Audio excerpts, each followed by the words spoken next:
Hi everyone, welcome to Raaonline. So this is the case. So we have been provided with the 25-year-old male who is a known contact lens user who developed irritation involving the left eye associated with the visual disturbances. And the slit lamp examination reveals multiple satellite lesion, stromal infiltration and pseudodendrites as given an image A. And corneal scraping was carried out and wet mount examination showed the following finding, which is the image B. So here it is going to be the case of keratitis. So he's a known case of contact lens user and left eye is involved and visual disturbances is there.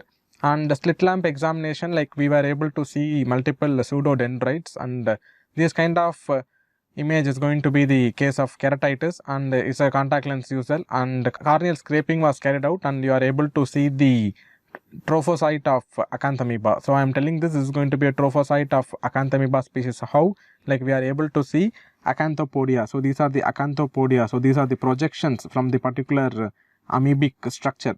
So these are the trophocyte of Acanthamoeba species.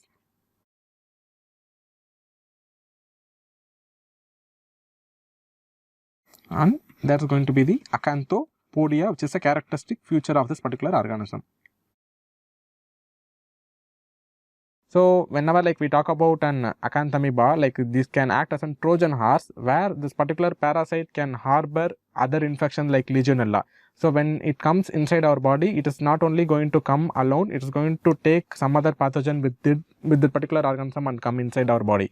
So example, it can be Legionella. So again, what is going to happen is that along with the granulomatous amoebic encephalitis is also going to cause the Legionellosis. So in case if that thing is going to happen, the danger is going to go up. There is going to be a severe form of infection with the co-infection with or super infection with this particular bacterial disease. So here it is going to harbor other pathogen. Example is going to be our Legionella. So here it is not going to come alone, it is going to take some other bacteria or parasite with this when this particular organism is going to come inside our body. So that is going to be the Trojan horse.